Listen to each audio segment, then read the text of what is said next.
On a Thursday, Susan hissed, "Is this some kind of stupid joke?" She appeared to be extremely angry. We were sitting in the sun outside of Starbucks in Dunlap, a couple of towns away. Fortunately, all the neighboring tables were empty. I held my hands up in a calming gesture. Susan asked, "Is it like I'm joking?" My facial expression seemed to convey that I was not. She then stared at me for a moment. Gradually, her demeanor became more composed and her complexion regained its color. Eventually, she inquired in a subdued tone how he had ascertained this information. He responded by recounting the details he had gleaned, at least in a general sense. Then, he played a brief audio clip from Tuesday, 2 days prior. This experience illustrates the unpredictability of human reactions. It is impossible to anticipate how one would respond to a particular situation. For instance, if one received a call informing them that their mother had died of a heart attack, it is unlikely that they would know what to do first. Similarly, if one witnessed their child being struck by a car, it is also difficult to predict the appropriate course of action.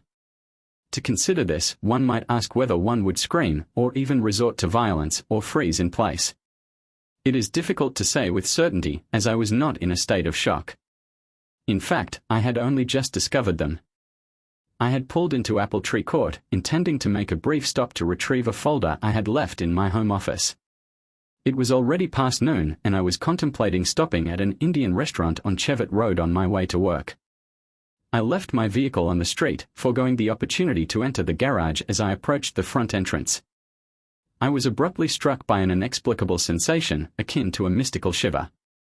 Instead of immediately proceeding inside, I discreetly unlocked the door and paused in the hallway to listen. Distinctive sounds of sexual activity emanated from the upper floor. It was undoubtedly Renee, despite her assertion that she was occupied with a part-time position. She was employed in a position that required her presence at the location on that particular day. She was a part-time employee. I am a time teacher in New Baltimore, and I teach a couple of days a week. I removed my shoes and proceeded down the carpeted steps in a quiet manner, traversing the hallway to the guest bedroom. The door was open, and I looked inside with caution. Renee was sitting on top of the man, her back to me, and she was making a considerable amount of noise. However, it was no louder than she had ever made with me. I did not scream, did not cry, and did not begin to curse, nor did I run into the room or hit anyone. I simply stood in the hallway, frozen for approximately 1 minute. Renee's voice was sharper than usual, reminiscent of the way she sometimes spoke to me. From the man below her, I could only discern a grunt. I remained in place for a moment and then proceeded to walk briskly and quietly down the hallway to my office. I retrieved the voice recorder I had previously utilized. I proceeded to dictate notes, activated the voice recorder, and stored it in a tidy position on the countertop adjacent to the guest room. I then collected the folder I had been carrying and departed the residence. The occupants were unaware of my presence prior to my departure. I conducted a brief examination of the garage and observed that Renee's vehicle was present, as was the blue Camry belonging to Danny and Susan, a couple who had been part of our social circle. When our children began attending kindergarten together, Renee opened the garage door, permitted him entry, and then closed it again. This is not the first occasion on which they have engaged in such behavior. I was not enraged, or at least I am not yet enraged. I consumed my lunch at an Indian restaurant, barely tasting it, and then returned to the office, where I spent the remainder of the day completing 2 pretrial motions. I was preoccupied with trial motions and preparing for the impending interrogation. I was unsure of the rationale behind this decision. I relegated it to the back of my mind, a classic example of the piification phenomenon. I felt the need to gain a deeper understanding of the situation, beyond the obvious. I had repressed my feelings of anger and sadness, allowing them to fester within me. I maintained a neutral stance until I had an opportunity to address the situation. Upon entering the residence, I observed Vera and Ben on the swing in the backyard and Renee peeking her head out of the kitchen to greet me. She was attired in the same ensemble she typically wears to class, a plain skirt and blouse, accompanied by the colorful apron we purchased in Mexico. I gave her the customary embrace and kiss, neither more nor less, and she reciprocated. Her demeanor was cheerful and animated, verging on normalcy. However, beneath this facade, I discerned a subtle yet discernible tension. The children were insistent on tacos for lunch. The meal would be ready in approximately 10 minutes, should you desire it. I initiated a brief period of play with the children, during which I experienced a profound sense of warmth and affection from Renee. This emotional response was likely a result of my prolonged exposure to her typical demeanor. Following this interaction, we proceeded to the house for a seemingly ordinary family dinner. During this time, I engaged in domestic tasks, including cleaning up the kitchen. Renee bathed the children and changed their pajamas. We then watched one of their cartoons for a brief period before putting them to bed. It was an ordinary evening at the Randall house, similar to hundreds that had preceded it. As I walked out of Ben's room, I experienced a sudden sense of unease. I found it difficult to imagine spending an evening with Renee watching television. I was unable to engage in conversation or, God forbid, lie in bed together. "I apologize, my love," I said before she could speak. "Connor's deposition has been rescheduled for tomorrow and I will require a couple of hours to process it tonight."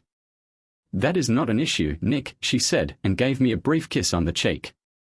"I will complete watching the series on medieval France. Do not work late." I waited. In my office, I conducted an online search until I was certain she was already asleep. I was curious about the number of videos featuring cats that were available online. It seemed that some people had a great deal of leisure time. I then retrieved the tape recorder, took it into my office, connected it to my headphones and listened to the entire recording, which lasted 46 minutes.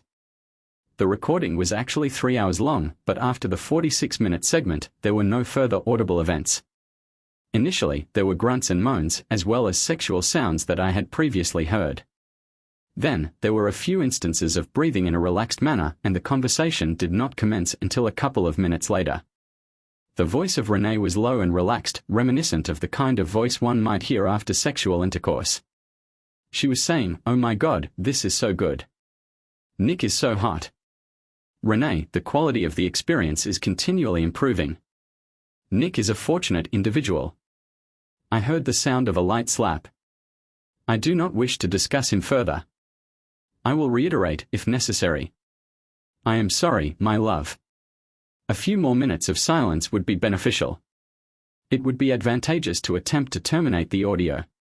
Perhaps not entirely, but perhaps a reduction in the frequency of sexual intercourse would be beneficial. Renee, however, has indicated a willingness to engage in sexual activity. Danny has suggested that this would be a highly erotic experience.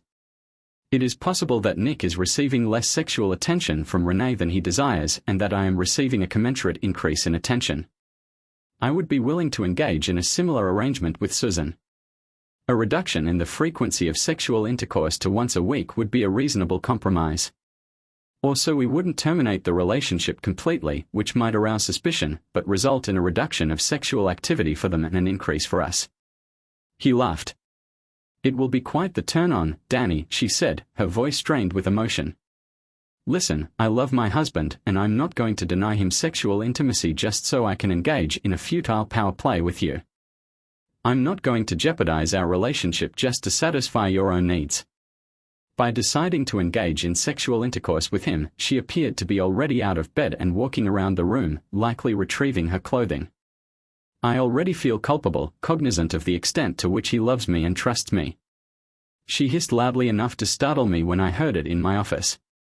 Perhaps it is time to cease this behavior. I love Nick, but I do not love you. Our relationship has never been anything more than a brief, casual encounter. I believe we have reached the end of our involvement. Wait. I think we are done. Let's just move on. That was a rather ill-advised idea. Perhaps we should forget it and just get on with it. That was certainly an enjoyable experience, wasn't it, Danny? You know, Danny, I think I'm done. It was certainly a memorable experience, but it seems we've reached the end of our involvement. I feel remorseful for deceiving Nick and Susan. I am prepared to resume my role as his devoted wife and her friend. She then departed the bedroom and he remained behind, continuing their conversation. He followed her downstairs and I listened to their exchange in the kitchen for another 20 minutes. The auditory data indicated that the conversation continued for at least several minutes. However, the recording was unable to capture the exact content of the discussion. There were 2 instances of door openings and closings, followed by an absence of further sounds. The audio recorder was then terminated and the participants remained in silence. On Thursday, the audio data indicated that the participants were situated in a sunny outdoor setting. Susan vocalized a series of expletives directed at Nick. Her tone of voice indicated a high level of seriousness. "And hold him while I cut his balls off." I laughed out loud. This is probably the first time in the last 3 days that I've laughed or at least smiled. Susan and I had always been better friends than Danny. I liked her cheerfulness and humor. She was slightly sarcastic but playful rather than unkind. Danny, on the other hand, always struck me as he was already a somewhat disagreeable individual, even before these recent events. I am inclined to agree with Susan, but I am uncertain as to the practicality of her suggestion.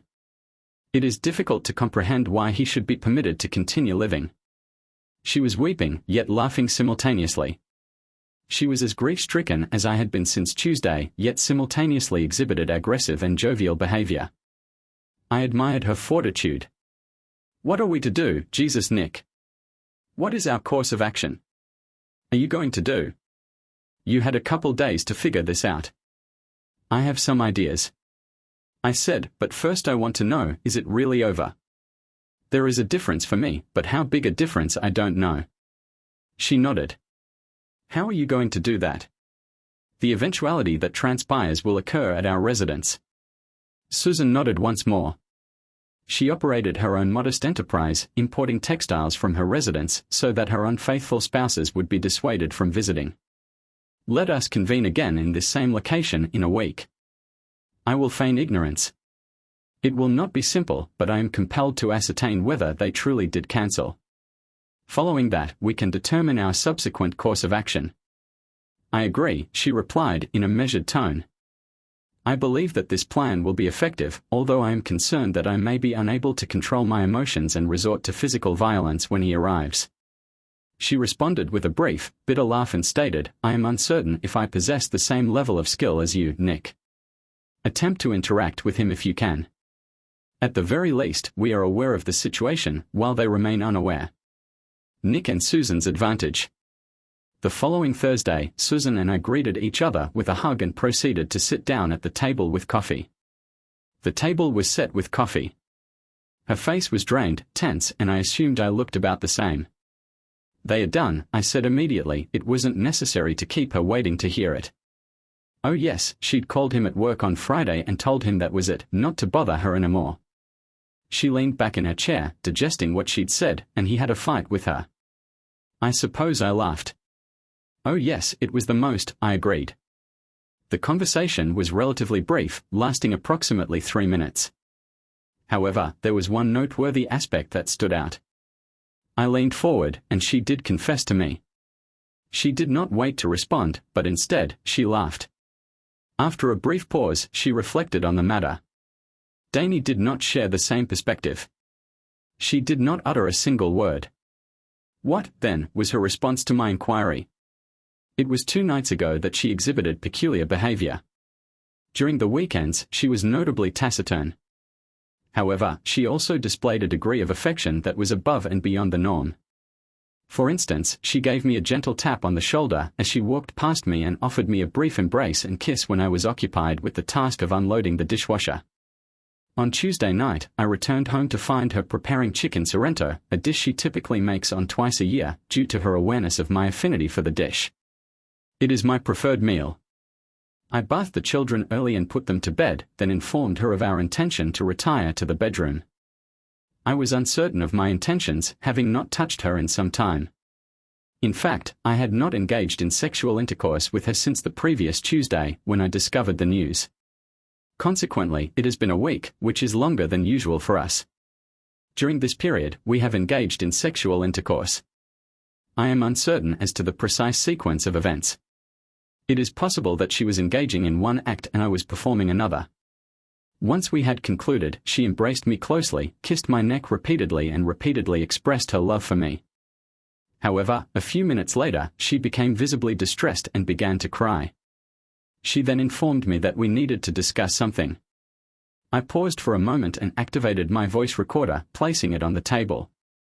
Here is a brief excerpt from the recording. As previously stated, I had a recorder in my bedroom. I heard the sounds of bedclothes being shifted and Renee sobbing. She said, "Nick, I have done something extremely wrong. I have committed the worst possible action and I am aware that you will hate me." She continued to sob and stated that it was all her fault and that she deserved to be thrown out. She then blew her nose loudly. Subsequently, I engaged in an unwise and inexpensive liaison with Danny Rudenko. We had sexual intercourse on 4 occasions, beginning approximately 3 weeks ago, and it has now reached its conclusion. I requested that he cease contacting me. Once again, there was silence, accompanied by sniffing. It was an unscrupulous and self-serving act, and I am astonished at my own actions. I gaze at my reflection and question how I could have become so selfish and unfaithful. Then, my voice asks, "Did you engage in sexual intercourse with him in our bed?" Susan works from home, so we couldn't engage in the act there. After a few more audible expressions of distress, she arose, dressed, and left the room. This account provides sufficient detail. I returned a couple of hours later and found her still awake, looking miserable. She proceeded to relate the remainder of the story, including how it all began, the role of flirtation, and the suggestion to end the relationship. She stated that this was the cause of her awakening, prompting her to pull her head out of her posterior. She then realized the extent of his malevolence and experienced a sudden sense of disgust towards herself. She subsequently expelled him from the premises and spent the subsequent week ruminating over the incident. After Susan's narrative, I remained in my seat for a while, sipping coffee and contemplating the matter at hand. The experience was cathartic and somewhat comforting. I sincerely hope that she derived a similar sense of resolution and comfort. Upon her departure, she inquired as to the subsequent plan of action. She seemed particularly concerned about the psychological implications of the situation. I attempted to reassure her that we would be able to resolve the issue. However, she remained skeptical. "Susan, I am aware of the circumstances. I can attest to the immense distress she is currently experiencing. It is a level of misery that I believe is beyond the capacity of any individual to endure. I am uncertain as to whether I will ever be able to. One must trust her, but it seems unlikely that she would ever act in such a way again. We both have a fondness for children, and I am not willing to be a father only on weekends. Therefore, we will give it a try." I waited and then inquired about her thoughts. "I have had enough. He has done this on previous occasions. This is not the first time he has engaged in a brief affair with someone in his office. There is a secretary there who is a friend of mine, and she informed me. I spoke with him before he engaged in sexual intercourse with her on more than a couple of occasions. He expressed remorse and conveyed his feelings of regret. He provided assistance and support, including a vacation in the Caribbean without the children, a new car, and a reduction in household responsibilities. Despite these actions, I was reluctant to terminate the relationship. I was also concerned about the fact that Emma and Alice were only 5 and 3 years old, respectively, and that I was becoming a single mother. Consequently, I allowed him to win me back. In hindsight, I realized that he never really did. From that point onward, I was unable to trust him or let my guard down, always waiting for the other shoe to drop. I apologized and we sat for a while longer.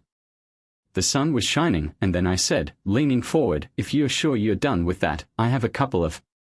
Ideas were discussed between Renee and I. She was not enthusiastic about them, but that is irrelevant. She is in no position to express her displeasure. Plans for the next couple of weeks were shared with Susan, who displayed a noticeable change in facial expression. It appeared to be a smile, or perhaps a smirk. The following Thursday, she did not even wait for us to sit down. Susan immediately began to speak, but I did not hear what she was saying. It was inaudible, but it seemed to be something negative about Nick. From the expression on her face, I surmised that I might be unable to tolerate her behavior any longer and resort to physical violence. We proceeded to relax in our respective seats. I procured a couple of muffins to complement the coffee and indicated that she should continue. I was already aware of the majority of the details, or at least I had been informed of them by Renee. However, Susan was eager to divulge every detail. She arrived at 10 o'clock on Monday. As anticipated, she was already cognizant of my discovery, thus obviating the necessity for a confession. Nevertheless, her demeanor evinced a resemblance to that of a second-grade student summoned to the principal's office. She began, "Susan, I promptly interjected, "Not a word," and turned my back to usher her into the kitchen. We sat in silence for a considerable duration, during which she maintained her gaze on the floor. I said, "Very well, proceed." She began to weep immediately, before even opening her mouth. She uttered something akin to, "Susan, I'm so sorry. I'm so awful. I did so awful a thing. I don't deserve your forgiveness. I don't expect it, but I apologize from the bottom of my heart. I asked Nick for forgiveness. I then proceeded to request forgiveness from you, Danny. I was aware that I had been wrong in my actions and that I had been selfish and foolish. I had allowed my teenage ego to cloud my judgment and prevent me from thinking about you, Nick, and anything other than my own desires. I recognize that this was a significant error in judgment and one of the most regrettable actions I have ever taken in my life. While Nick's account was somewhat less coherent, the essence of what she conveyed was clear. She then spoke a few more sentences, reiterating the same sentiments. We sat in silence for a while, and then she gazed at the floor once more. Susan looked at me with a defiant gaze, and I must admit that I found the situation somewhat appealing. I am still enraged by her actions, yet I could not deny that she was genuinely miserable. We both recognized that she deserved to face the consequences of her actions. Seeing her in such a state helped me to process my own emotions. I nodded in agreement, and Susan seemed to understand. I also admitted to enjoying Renee's suffering in the last few days. It did not dissipate my own rage, but it did provide a form of catharsis. We sat in silence for a couple more minutes, and then I told her that she could leave. I escorted her to the door. As she was about to depart, I inquired as to her awareness that the possibility of a friendship between us was unlikely. She simply nodded, murmured something, and I proceeded, "But I will maintain a friendship with Nick, as much as I desire such a relationship." She regarded me with slight apprehension, and I simply offered her my most unpleasant smile and ushered her out the door. I then returned indoors and consumed a substantial portion of a decadent chocolate cake from Boehner. I laughed. The prospect of a friendship seemed remote. I am certain that she was aware of my sentiments, Susan. I was aware that seeking revenge was not a viable option. Our relationship was not characterized by mutual affection, despite my regard for her. The prospect of maintaining a platonic friendship with her brought a sense of relief and humor to me. I then stated, "I believe we are prepared for the culminating event next week. I am genuinely impressed by your ability to persist in this endeavor, Susan. I am uncertain if I would have been able to do so." She emitted a low growl, which indicated her displeasure at the involvement of a lawyer in this situation. Furthermore, I had been deceiving him for 3 consecutive weeks while maintaining a cheerful demeanor. I found the experience enjoyable, despite the imminent threat of violence. She then leaned forward to express her gratitude. "Thank you, Nick. Thank you for keeping me informed and for being a reliable friend. I am grateful for your support." She then gave me a reassuring gesture, indicating that she was there for me.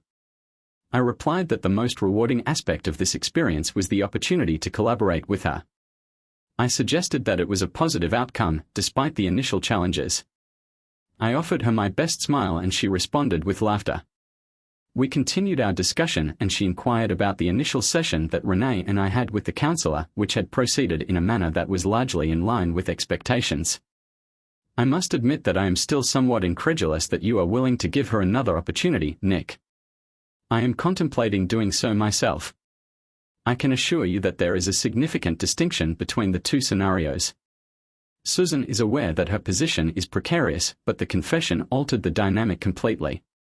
Her subsequent behavior and demeanor underwent a noticeable transformation. As I previously mentioned, she has become a part of the time is of the essence. It is imperative that you reconsider your position on this matter. I believe that the situation has become more apparent, which is a positive development. Danny's actions are, at the very least, questionable. He is a time waster and is earning a substantial income, a portion of which will soon be yours. Susan, when you perform again, the men will be all over you. It is evident. I believe they say. Susan smiled broadly and patted me on the arm, telling me I was a chatterbox, but I could see she liked hearing it. It is true. She is beautiful, thoughtful, and funny. Susan is both attractive and intelligent. Consequently, there is a great deal of interest in her from the male population. On another Thursday, Susan is sitting alone at a round table outside with coffee for herself and Danny. He approaches her with a happy smile on his face. This is a rather endearing gesture. He says, a little afternoon break from. He expressed great enthusiasm for his work, although the occasion was unclear. He was unaware of our approach until he was joined at the table by Renee and me, positioned between him and Susan with impenetrable expressions. Each of us held a manila envelope. He attempted to maintain a poker face, but his features were visibly tense and his eyes widened noticeably. He then displayed a brief, genial smile and stated, "Hey, look who's here. Hey guys, what a pleasant surprise." The most noteworthy aspect of the encounter, however, was the subsequent period of silence. There was no smiling, just intense observation as we all sat there waiting for him to comprehend the situation and determine the best course of action.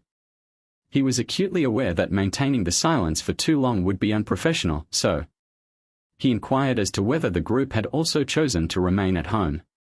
Was it a special occasion, such as a birthday? West returned his gaze, silently observing as he felt the other man's discomfort. He was enjoying this. He attempted another approach, suggesting that he prepare coffee for them. "Nick, would you prefer it black?" West rose from his seat, and Susan responded with a cold, emotionless tone, instructing him to remain where he was. Danny froze. He gazed at her, then slowly and uncertainly sat back down. "Susan," he began, "this is something." "Just stop." "Okay," she snapped. "This is going to be a short conversation. We are going to talk, and you're going to listen. Then you're going to get up and walk away. I don't care if you go straight to hell." "There's something," he interjected. She shouted, and he fell silent. The people at the other tables turned their heads for a moment and looked at Susan. She looked at me and Danny, stating, "Everyone at this table knows what you did, what you and Renee did, and what you did before that." He glanced quickly at Renee, appearing alarmed, but she only flashed her eyes back. I then held out an envelope to him, stating, "These are the divorce papers. The documents are available for your perusal. Susan is initiating proceedings for divorce on the grounds of infidelity. The locks on the house have been changed, and your belongings have been relocated to the garage." We assisted Susan with this relocation this morning, before he could respond. Renee provided him with a second envelope. "This is a copy of the prenuptial agreement. The proceedings will be conducted in a prompt, straightforward, and civilized manner. You will also find a photograph of your father." In his hand was a Winchester rifle, which I surmise he may have expressed an interest in demonstrating to you should any complications arise. I then heard him say, "Wait, you can't," and he turned to Susan. His face was contorted in an attempt to apologize. "Susan, I'm so sorry," he said. "I realize it." The situation was unfortunate, yet she swiftly rose to her feet, grasped her coffee, and feigned pouring it on him. He visibly recoiled, and she then bid him farewell, Danny, and departed without a backward glance. In a recent conversation, Susan displayed a noticeable change in demeanor when I expressed my admiration for Andre. Earlier that week, the three of us had dinner. Andre and I began dating approximately 4 months ago, and at the time, everything appeared to be progressing well. He expressed a genuine interest in me and perceived me to be intelligent, witty, and an excellent companion. When I informed him of the circumstances surrounding my relationship with Renee and Danny, he was incredulous, stating that Nick was a superior choice. I found that to be an amusing anecdote. I am uncertain as to her current intentions. Approximately 1 year ago, she was attempting to make amends. This included massages, weekends without the children, and the purchase of tickets to a baseball game. I was serious for a brief period. It was a painful experience. Susan, I am aware that I do not need to inform you of this, but every time the pain is becoming less intense. Despite the dissolution of our marriage, we still have a strong and positive relationship. There is a possibility that our situation is improving, and I am currently residing with Vera and Ben. I inquired about the well-being of their daughters.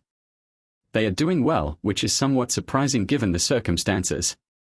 The children rarely discuss their father. Recently, at the dinner table, Emma commented that she still loved her father but did not miss him much. She noted that they see him weekly, which is sufficient, and that she does not particularly miss his presence at home. She is still going out of her way to make amends. Alice gave a silent nod in agreement, indicating that there were no underlying issues. We continued our discussion in the sunshine for a few more minutes before preparing to leave. Susan expressed her gratitude to Nick once more, emphasizing her appreciation for his support. For enduring this process with me, for being my friend, for everything.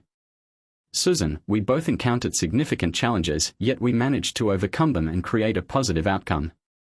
I picked up my coffee cup and laughed, here's to lemonade. She joined me in laughter and touched her cup to mine, symbolizing our shared experience.